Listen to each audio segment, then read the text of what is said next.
Hello friends, welcome to your channel Bull Bear Stock.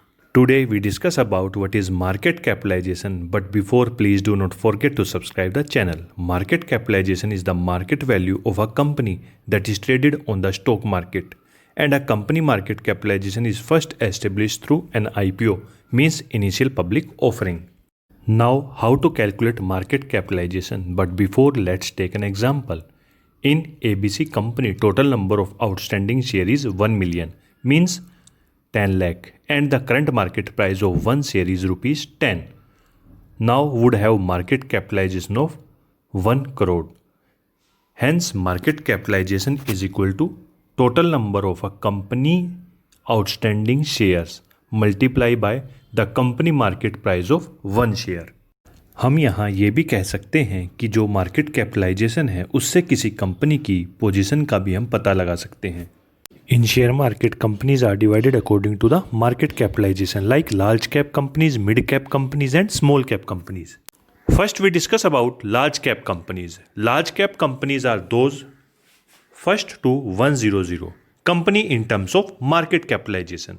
Mid cap companies are those 101 to 250 company in terms of market capitalization, and small cap companies are 251 onwards in terms of market capitalization.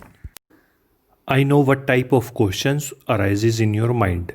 You all know share price fluctuating and the market cap of a company keeps changing too. If company issues more shares to the public, its market capitalization increases. On the other hand, in case of buyback, the market capitalization dips. अब आप ये बिल्कुल भी ना सोचें कि जो large cap companies हैं क्या वो मिड कैप कंपनीज़ में नहीं बदल सकती. डेफिनेटली बदल सकती हैं. और जो मिड कैप कंपनीज़ हैं क्या वो नहीं बदल सकती लार्ज कैप में? बदल सकती हैं.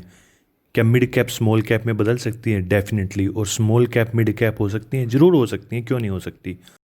अब large cap funds, mid cap funds and small cap funds क्या होते हैं?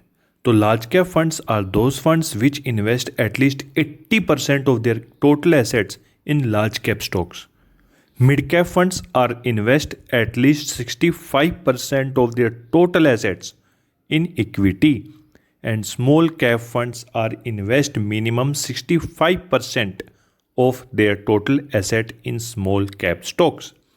अब आपने जब म्यूचुअल फंड में भी सुना होगा कि मिड कैप वाले म्यूचुअल फंड, स्मॉल कैप वाले म्यूचुअल फंड और लार्ज कैप वाले म्यूचुअल फंड, आप वहाँ से समझ सकते हैं कि लार्ज कैप म्यूचुअल फंड कहाँ पर इन्वेस्ट करती होंगी, स्मॉल कैप म्यूचुअल फंड कंपनियाँ कहाँ पर इन्वेस्ट करती होंगी, और जो म्यूचुअल फंड मिड कैप होंगी वो कहाँ पर इन्वेस्ट करती होंगी, किस कंपनियों में पैसा आपका लगाती होंगी. समझ रहे हो? तो प्लीज़ चैनल को सब्सक्राइब करना ना भूलें और मिलते हैं नेक्स्ट वीडियो में. तब तक के लिए बाय बाय. और हाँ, प्लीज़ मार्केट से जुड़ा हुआ न्यूज़पेपर भी आप डेली बेसिस पर पढ़ना ना भूलें.